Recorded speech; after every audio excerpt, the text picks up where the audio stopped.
Bueno, entonces vamos a comenzar nuestra clase de hoy.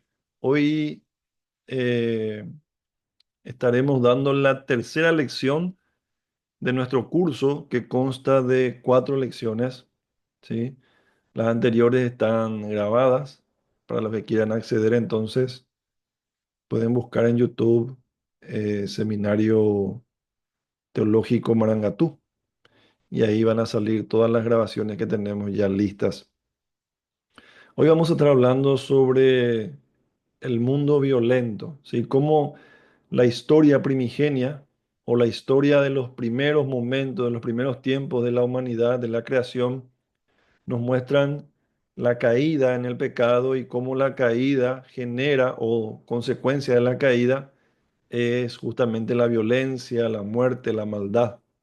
Entonces vamos a estar viendo eh, cómo Moisés escribe con una intención de demostrar al pueblo de Israel que va caminando en el desierto, porque recordemos que el Génesis y los 5 libros del Antiguo Testamento, Génesis, Éxodo, Levítico, Números y Deuteronomio, también llamado Pentateuco, son escritos por Moisés y su audiencia, a quien iba dirigida, es el pueblo de Israel caminando en el desierto, en el Éxodo.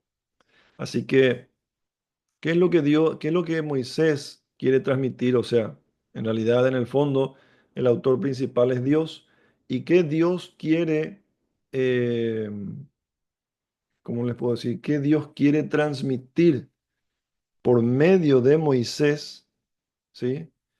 Al pueblo de Israel en ese momento? Pero también vamos a estar viendo qué es lo que Dios quiere transmitirnos a nosotros, porque eh, sabemos de que la Biblia está escrita en un momento en particular de la historia de la humanidad, pero es para toda la humanidad, de toda la historia, ¿sí?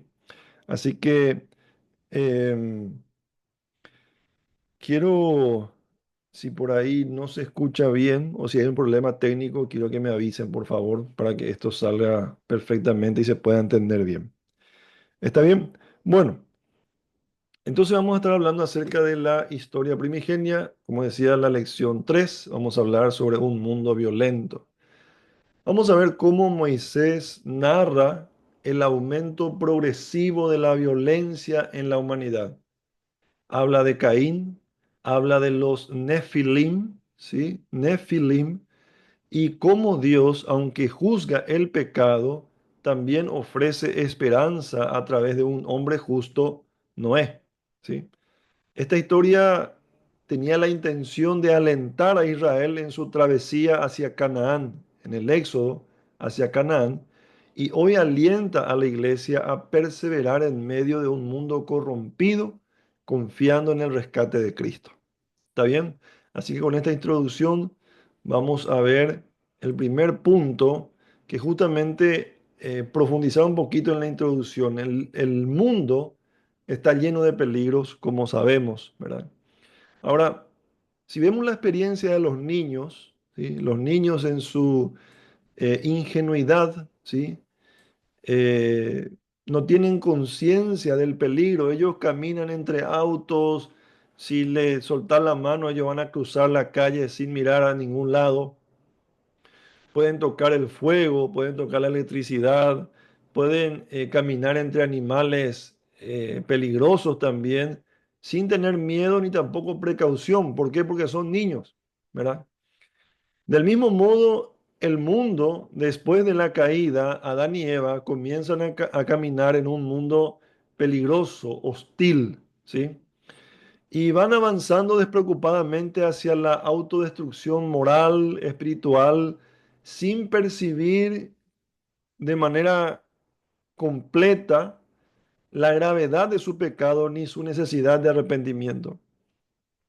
Hoy vamos a estar hablando de Génesis capítulo 4, 5 y 6, donde nos muestra que este camino de violencia y corrupción tiene consecuencias, pero también Dios no abandona a los justos, ¿sí? Eso me gustaría que podamos ver en el desarrollo de esta clase, de que por más de que la maldad va aumentando, también la misericordia de Dios se va viendo en cada intervención de Dios en la humanidad. ¿Está bien? Vivimos en un mundo que refleja los frutos de la caída en todos los rincones.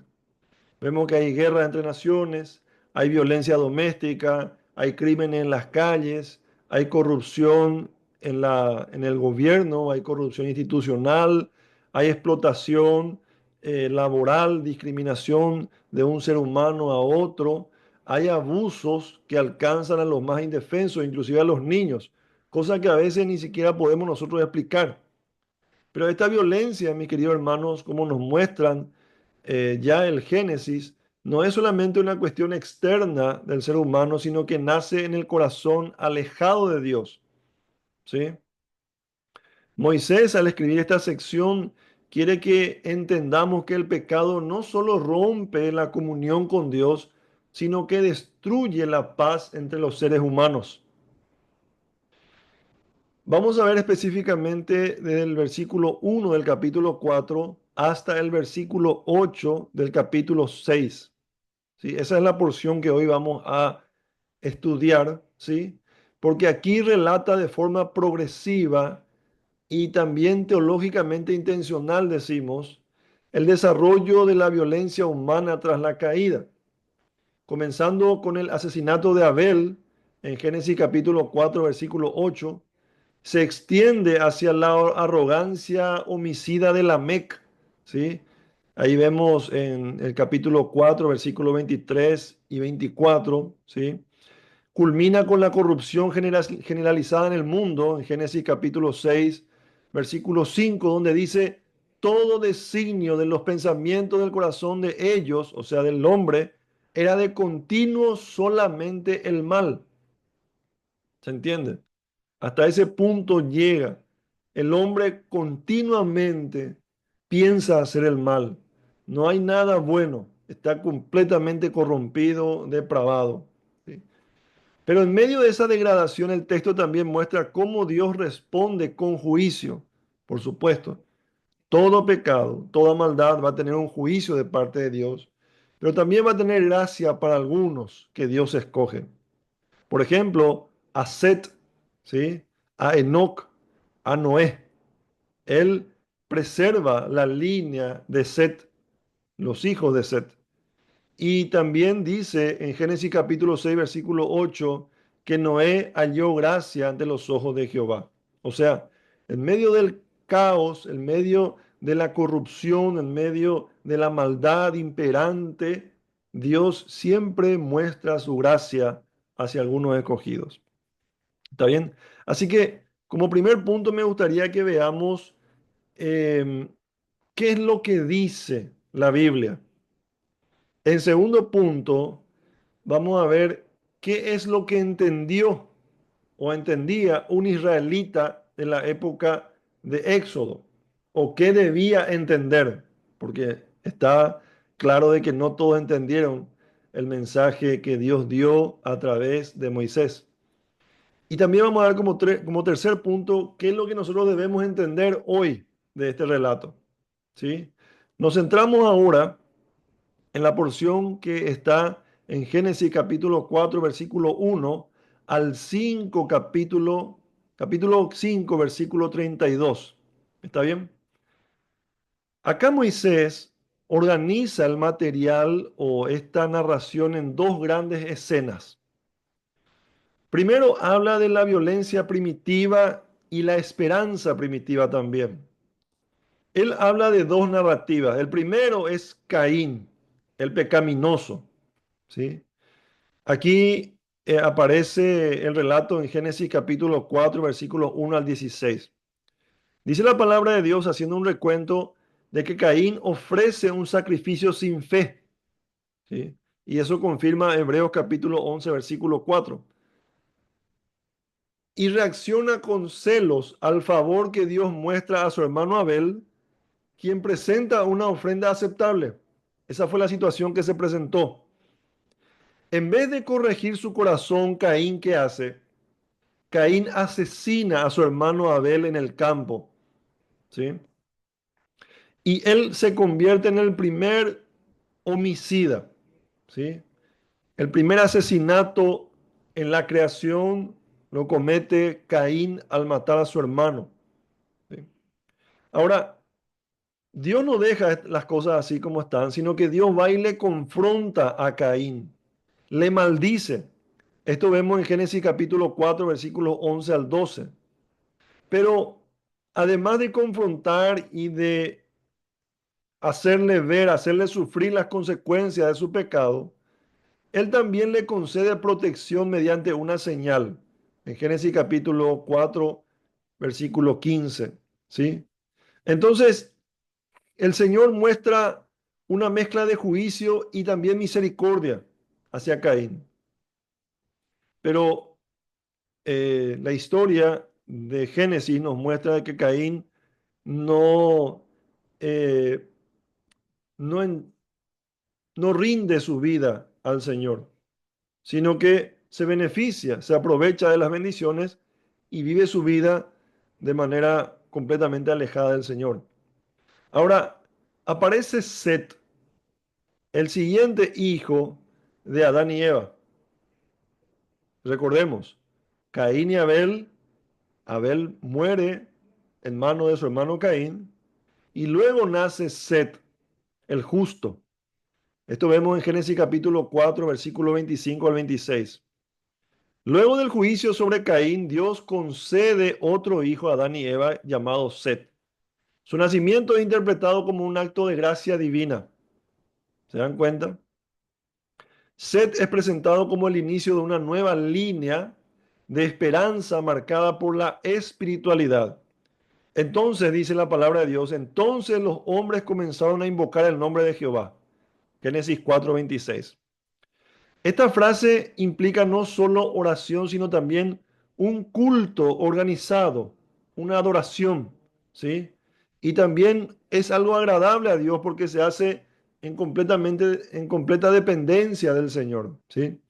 A diferencia del linaje de Caín que se va desarrollando en ese momento, ellos se volvieron autosuficientes. El linaje de Set representa a aquellos que reconocen su necesidad de Dios y lo buscan activamente. ¿Sí? Entonces ahí vemos dos narrativas. Caín por un lado y luego tenemos a Abel y Set, ¿sí? Perdón, a Set, que es lo opuesto a Caín. Por Set sigue la línea de los que son elegidos por Dios y por Caín muestra la parte opuesta a los elegidos de Dios, los impíos. ¿Está bien? Eso es lo que Moisés está desarrollando, ¿está bien? Él también habla de que de estas dos salen también dos genealogías.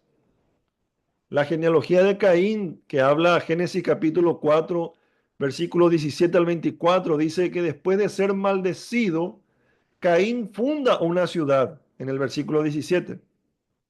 Y puede leerse, o sea, puede entenderse esto como un intento de buscar una seguridad humana sin depender de Dios, ¿sí?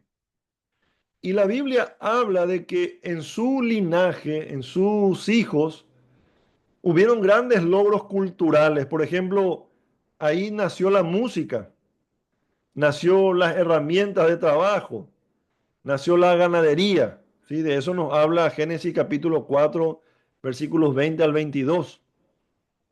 Pero de a medida que iba creciendo, digamos, el avance, porque ahí vemos las primeras tecnologías humanas, ¿verdad? A medida que iba creciendo el avance o el progreso, se notaba una profunda degradación moral, ¿sí? Y ya estamos viendo en los primeros momentos de la creación de la humanidad, en los primeros momentos de la humanidad, digo bien, de que el progreso material no es significado del progreso espiritual o moral de la humanidad. Porque por un lado los descendientes de Caín comenzaban a mostrar eso que es rasgo de haber sido creados a imagen de Dios, de progreso, de raciocinio, de superación, ¿verdad? Pero por otro lado, la degradación moral iba avanzando. Un ejemplo que habla el libro de Génesis, capítulo 4, versículo 23 y 24, es Lamec. Lamec era un hijo o un descendiente de Caín. Y él se jacta, y eso está escrito en la Biblia, él se jacta de haber matado a un hombre porque le produjo una herida menor. Y él, después de matarle, se declara a sí mismo impune. Nadie puede hacerle nada, nadie puede culparle, nadie puede juzgarle, dice él, ¿verdad? Entonces vemos nosotros de que esa degradación moral llevaba a que la vida humana no valga prácticamente nada. ¿Se entiende?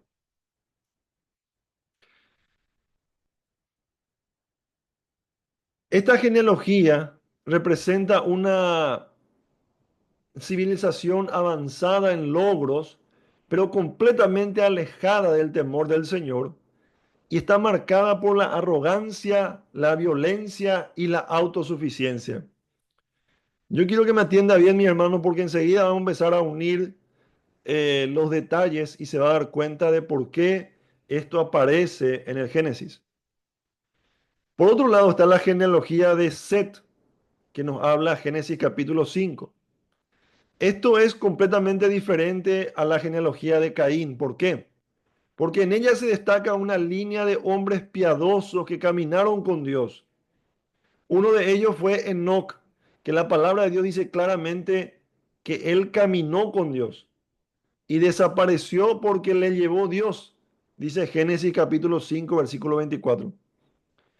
Esto está hablando de un testimonio de comunión íntima y de fidelidad. También culmina con Noé, de quien su padre Lamec profetiza: este nos aliviará de nuestras obras y del trabajo de nuestras manos a causa de la tierra que Jehová maldijo. Ahora, nosotros vemos ahí de que hay un Lamec que está en la genealogía de Caín, que es arrogante, que es asesino, y después vemos un Lamec que es lo opuesto, tiene el mismo nombre, ¿sí? Que es lo opuesto, que está en la línea de Set, ¿sí? Esto nos habla de que de los dos lados hay seres humanos creados a imagen de Dios, pero solamente de un lado hay una línea que adora al Señor, que se rinde al Señor. Lamec fue el padre de Noé, pero fue completamente lo opuesto a Lamec, el hijo o el descendiente de Caín. ¿Por qué? Porque este Lamec de la línea de Noé, de la línea de Set, mejor dicho, era una persona que dependía completamente del Señor. No era autosuficiente, sino que era dependiente completamente del Señor. Y él dice: este nos aliviará de nuestras obras y del trabajo de nuestras manos a causa de la tierra que Jehová maldijo. Ahí vemos nosotros la total dependencia de este hombre, ¿sí? Esta genealogía entonces transmite un legado de fe, de esperanza, de justicia en medio de un mundo cada vez más corrupto. ¿Está bien? Avancemos. Vemos también de que en esta estructura literaria de Génesis capítulo 4, versículo 1 al capítulo 6, versículo 8, hay una violencia primera y también hay una violencia posterior. ¿Por qué? Habla de los hijos de Dios y las mujeres. Capítulo 6, versículos 1 al 3. Voy a explicar primero, mis hermanos, este punto y luego voy a explicar en detalle la interpretación o las interpretaciones que se dan a estos nombres. Por ejemplo, hijos de Dios y mujeres. Enfoquémonos en esto. Génesis 6, versículos 1 al 3. Este pasaje ha sido objeto de diversas interpretaciones, pero en el contexto narrativo parece referirse a hombres poderosos, a líderes y gobernantes de la línea de Caín, que tomaron para sí mujeres de las que les gustaban. No tuvieron respeto por la voluntad de Dios ni por la dignidad de estas mujeres. La frase tomaron mujeres, escogiendo entre todas, de Génesis 2, de Génesis 6:2, sugiere un uso abusivo de poder, probablemente incluyendo violencia y poligamia desenfrenada. Acá vemos nosotros una corrupción moral y social reflejada en la humanidad de entonces, que ha perdido completamente el respeto por la santidad del matrimonio y por el límite divino del pecado. Como respuesta a esto, en el siguiente versículo vemos a Dios juzgando esto y acorta el tiempo de vida humana a 120 años. ¿Sí? Este es un acto de juicio y es un acto también que limita la maldad. Al acortar sus años de vida, acuérdense de que llegó a un punto en el que la palabra de Dios dice que el pensamiento del hombre era continuamente hacer el mal. Entonces, al acortar el Señor sus años de vida, también limita la maldad. Luego habla de los nefilim. Génesis capítulo 6, versículos 4 al 7. Los nefilim son descritos como hombres poderosos y de renombre, gigantes en su generación. No se trata solo de su tamaño físico, sino de su influencia destructiva. Eran guerreros arrogantes, símbolos de una humanidad completamente corrompida. El texto bíblico enfatiza que la maldad de los hombres era mucha en la tierra y que todo, repetimos, todo designio de los pensamientos del corazón de ellos era de continuo solamente hacer el mal. Génesis capítulo 6, versículo 5. Este estado de violencia generalizada provoca el dolor de Dios y también su decisión de borrar a la humanidad de la tierra. Esto vemos nosotros en Génesis capítulo 6, versículos 6 al 7. Pero este juicio no es el final. ¿Por qué? Porque se abre paso a una esperanza a través de Noé. ¿Se dan cuenta cómo el juicio de Dios siempre va acompañado con misericordia para los que Él elige tener misericordia? ¿Sí? Y luego esto va al versículo 8 del capítulo 6, donde es un epílogo esperanzador. ¿Por qué? Porque a pesar de la creciente maldad y el inminente juicio, el versículo 8 marca un giro de esperanza. Dice, pero, a diferencia de todo lo demás, pero Noé halló gracia ante los ojos de Jehová. Esta declaración es importante no por los méritos de Noé, sino por la soberana misericordia de Dios. Recuérdense que la gracia de Dios, la misericordia de Dios, no es por lo que el ser humano ha hecho o por lo que podamos hacer nosotros, sino es por pura decisión de Dios, decisión soberana. ¿Está bien? Entonces, por esa soberana misericordia de Dios, Noé será el instrumento del nuevo comienzo, el que marcará una línea de fidelidad en medio del juicio. Entonces, Moisés destaca este punto, anima a Israel a recordar que incluso en los peores momentos, Dios preserva a su pueblo por gracia y levanta siervos para sus propósitos redentores. Hasta ahí el punto. Ahora, me gustaría hacer un paréntesis un poco extenso para explicar por qué las interpretaciones que se dan acerca de, en estos versículos, acerca de lo que la palabra dice, hijos de Dios y también los gigantes Nefilim. ¿Está bien? Porque en la historia de la iglesia se ha interpretado de muchas maneras, pero nosotros tenemos que entenderlo esto de una sola manera. ¿Está bien? No decimos que somos dueños de la verdad absoluta en cuanto a interpretación bíblica. Lo que queremos decir es de que tenemos que tener coherencia en lo que la Biblia dice para interpretar correctamente. ¿Está bien? Entonces, en estos versículos, cuando la palabra de Dios dice que eran hijos de Dios, algunos interpretan de que se está refiriendo a los ángeles caídos, ¿sí? Y esta es la interpretación más antigua. Fue sostenida también por muchos judíos del periodo del Segundo Templo, ¿sí? Y también por algunos padres de la iglesia.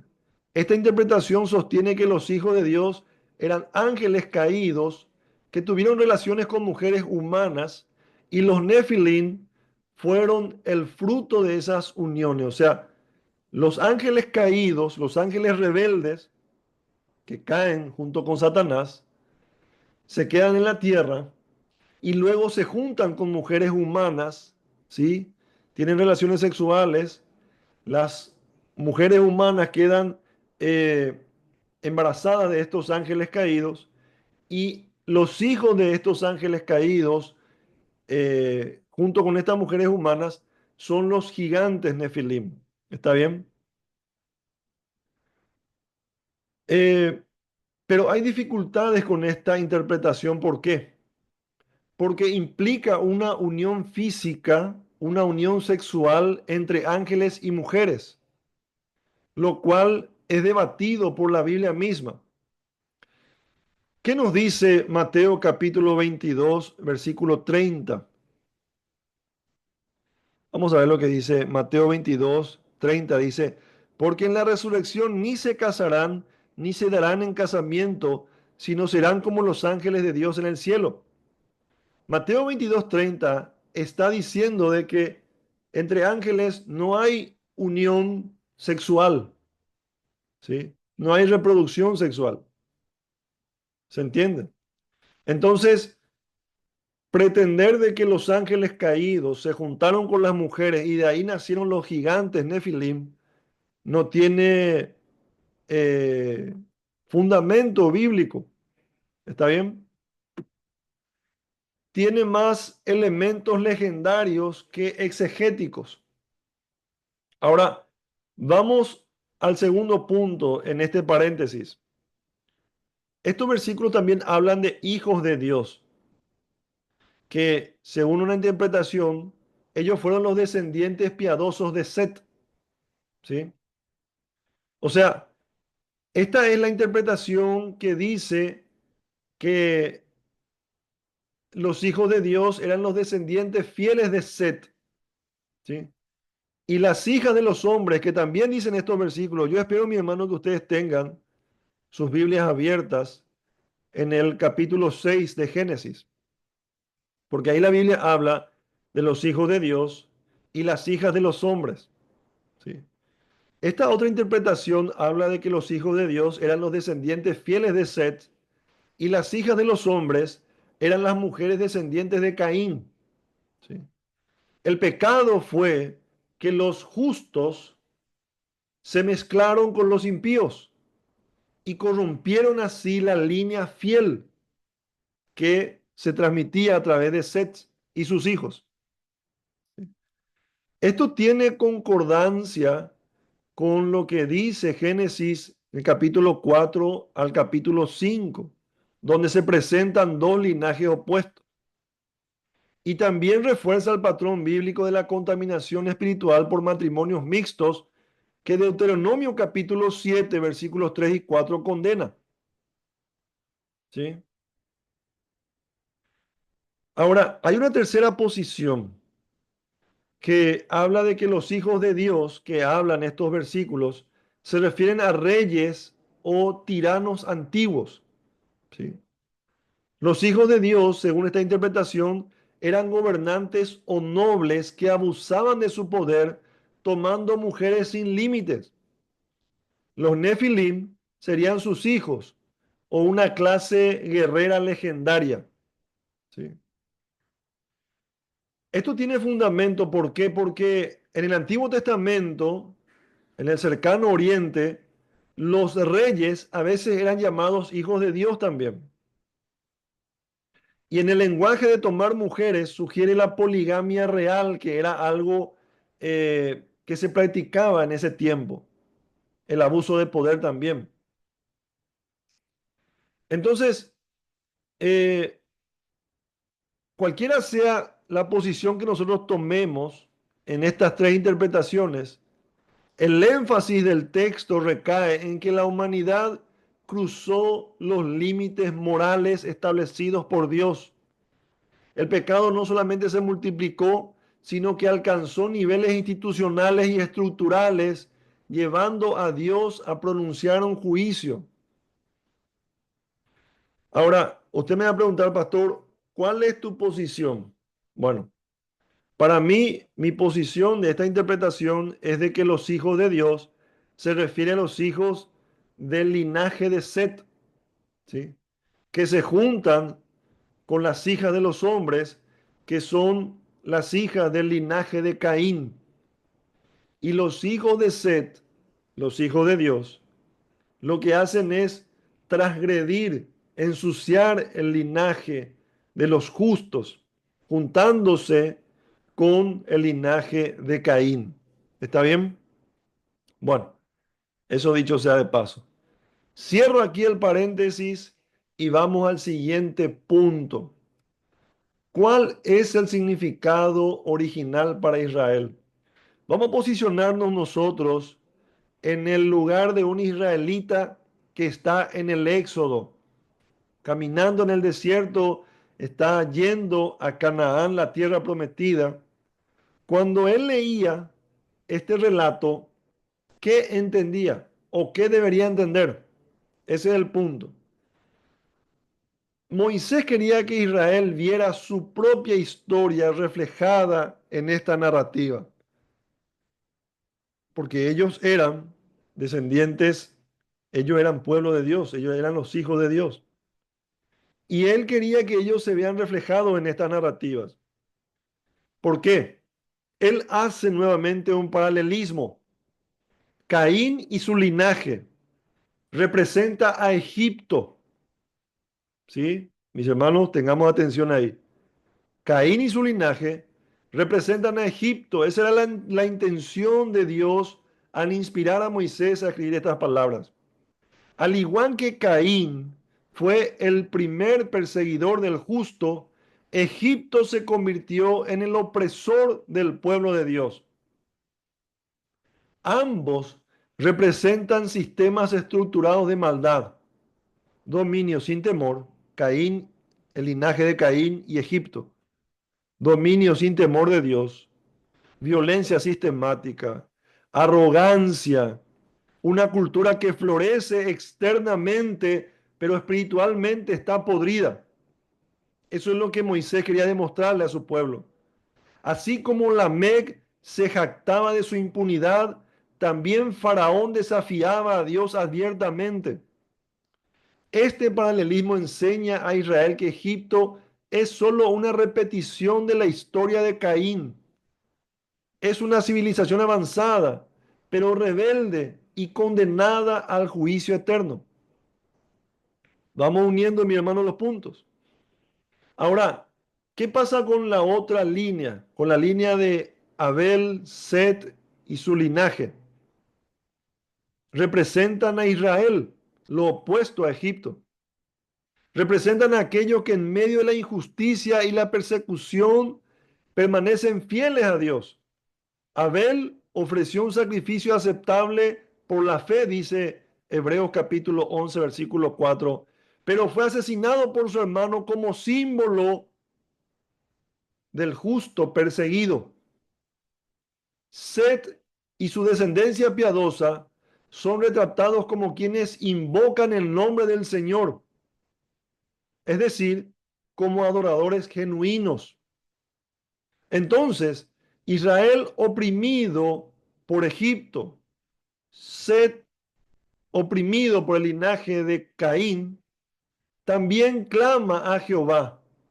Y esto lo vemos en Éxodo capítulo 2, versículo 23. Y dice la palabra del Señor que fue escuchado. El pueblo clamaba a Dios por libertad y Dios escuchó. Así Moisés alinea la historia de los patriarcas fieles con la identidad de Israel como el pueblo escogido de Dios, llamando a vivir en justicia y devoción en medio de un mundo corrupto. Sigamos un poco más. ¿Cuál era la aplicación que debía entender un israelita de ese entonces? Que así como Dios rescató a los justos del mundo primigenio a través de Noé, también había demostrado su poder y gracia al sacar a Israel de Egipto, librándolos del juicio que cayó sobre sus opresores, los egipcios. Moisés establece este paralelismo para mostrar que el mismo Dios que protegió a Noé de la destrucción ha actuado con la misma fidelidad hacia su pueblo, redimiéndolos y preservándolos para un propósito santo. Ahora, ¿cómo enfrentaban Nefilim en Canaán? Ustedes recuerdan de que Moisés envía 12 espías. 10 de ellos vienen diciendo, nos van a comer como langosta. Ellos son gigantes, son los Nefilim, dicen ellos, ¿verdad? Y solamente 2 de ellos, Josué y Caleb, dicen, nuestro Dios es mucho más grande. Los vamos a aplastar, como langosta los vamos a aplastar, ¿verdad?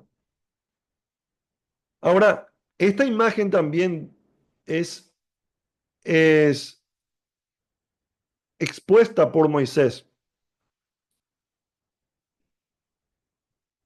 ¿Cómo ellos podían enfrentar a los Nefilim en Canaán?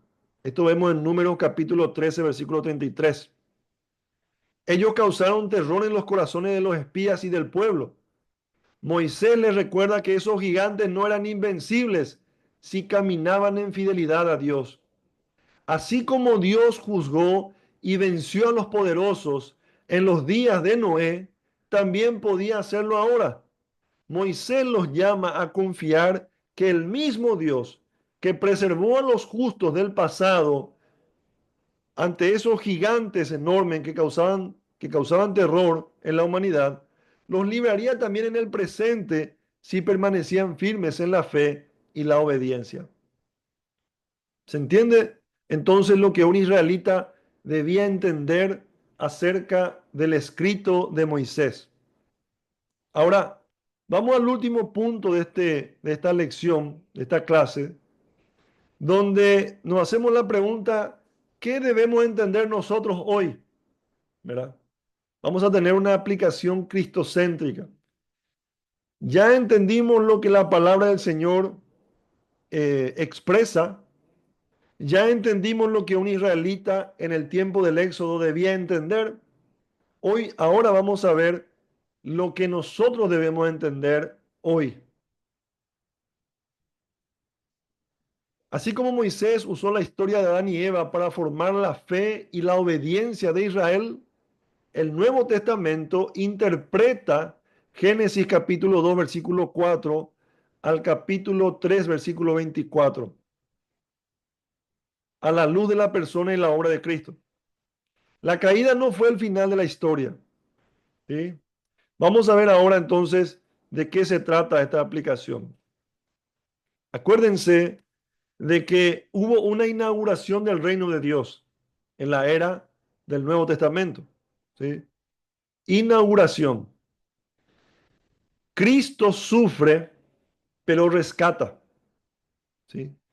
En Hebreos capítulo 12, versículo 24, Jesús es presentado como el Abel perfecto, ¿sí? El Abel perfecto.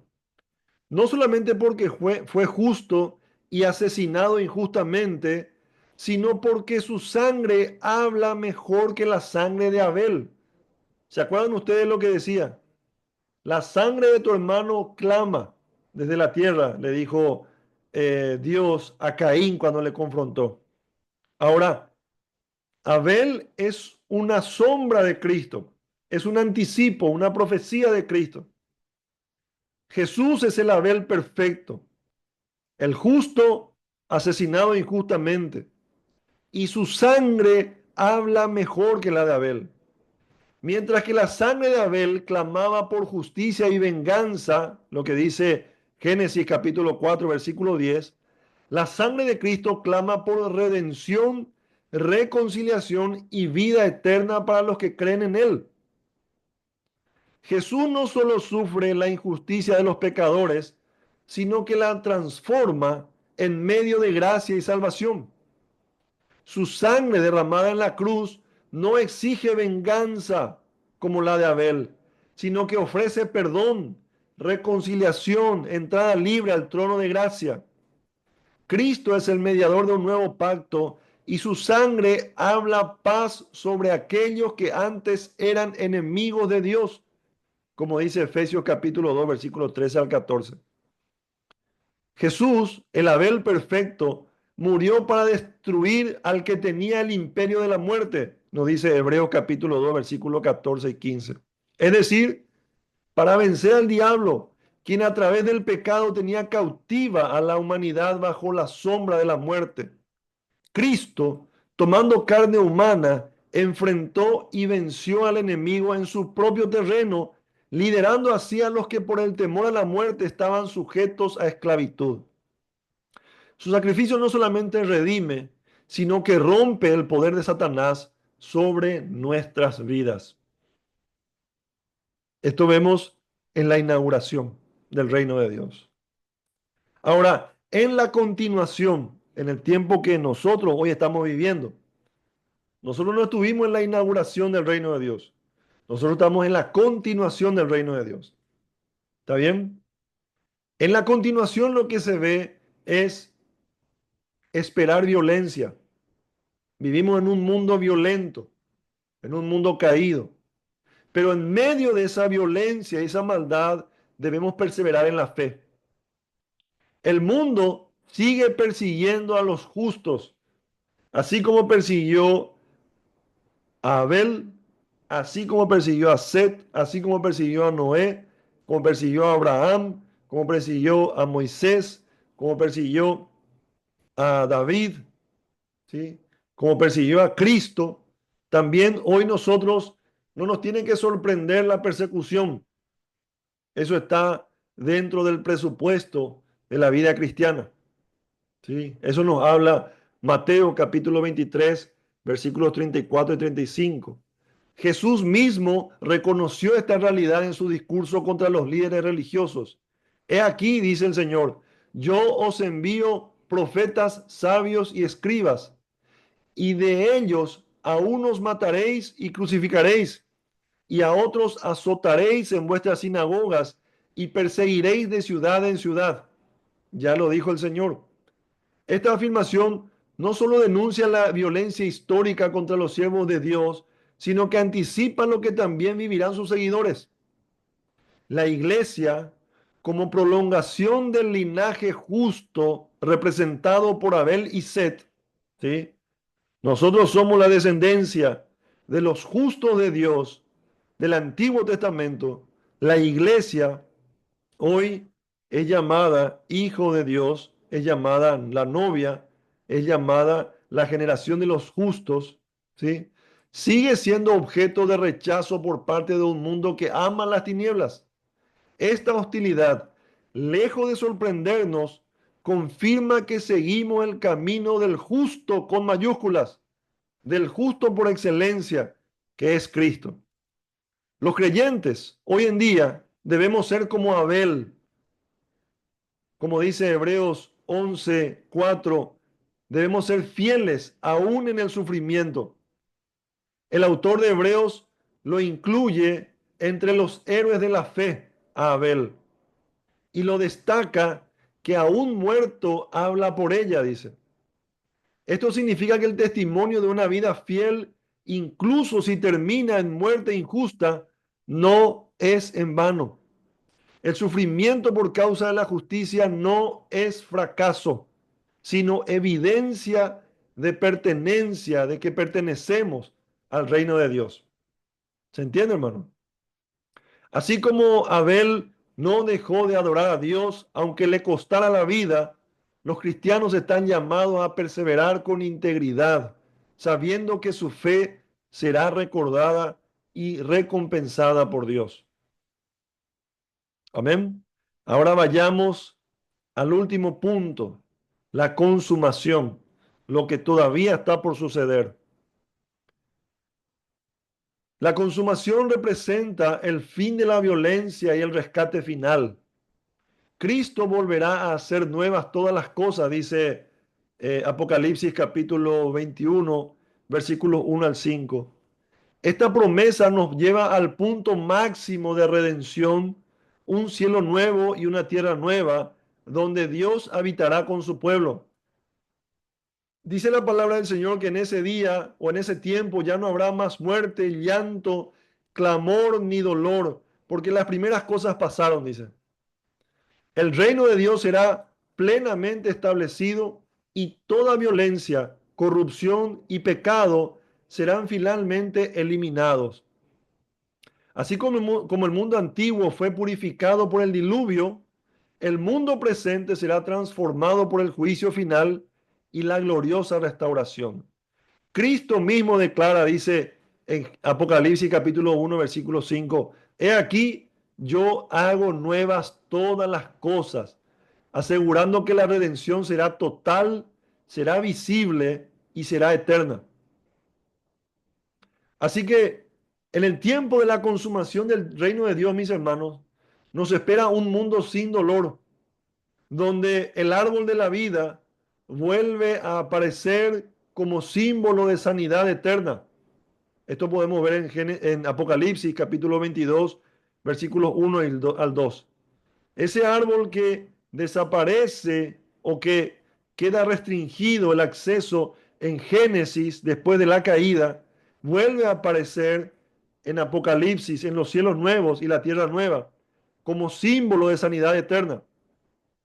En la visión del apóstol Juan, este árbol está presente en ambos lados del río de agua de vida, produciendo fruto cada mes y con hojas que sanan a las naciones, dice. Esto representa no solamente el fin del sufrimiento, sino la restauración total de lo que se perdió en Edén. El acceso al árbol de la vida que fue negado a Adán y Eva es ahora abierto por Cristo a todos los redimidos en un mundo donde la comunión con Dios será plena y será sin interrupción. Amén, hermanos. Así que eso es lo que nosotros debemos entender hoy al leer esto. En pocas palabras, en medio de la adversidad, de la dificultad, debemos permanecer fieles, como lo fue Abel, como lo fue Set, como lo fue Noé, que fueron contados por justicia, dice la palabra de Dios, que fueron llamados justos de Dios. ¿Está bien? Y debemos nosotros mostrarle lealtad al Rey de Reyes, que nos mostró su benevolencia al salvarnos en Cristo Jesús. ¿Sí? Nos mostró su benevolencia al enviar a su Hijo, al, al enviar a Cristo a morir por nosotros. Hoy Él demanda de sus hijos fidelidad como la fidelidad de Abel y de los justos de la Biblia. ¿Por qué? Porque las consecuencias de esa benevolencia y de esa fidelidad a Dios será una vida eterna en la consumación del reino de Dios, donde ya no habrá llanto ni dolor, donde todos podremos eh, disfrutar de las bendiciones eternas de Dios. Esto era lo que, ese ánimo que hoy estamos sintiendo nosotros al escuchar estas enseñanzas bíblicas, era también el ánimo que sentía un israelita en el tiempo del Éxodo, en el desierto. Al escuchar las palabras del Señor escritas por Moisés, ellos eran alentados, eran animados a vivir una vida de fidelidad a Dios, una vida de entrega a Dios, una vida de compromiso a Dios, porque la tierra prometida estaba cerca. Así también nosotros, mi hermano, hoy tenemos que sentirnos alentados, tenemos que saber que el sufrimiento de este mundo no es para siempre y de que pronto el Señor vendrá a buscarnos para vivir en su paz y en su bendición eterna. Amén, hermanos. Hasta aquí entonces la clase de hoy. Espero que les haya gustado, espero que hayan disfrutado, espero que hayan tomado nota también de esto. Yo a los que están escuchando por la radio quiero despedirme y a los que están en clase quiero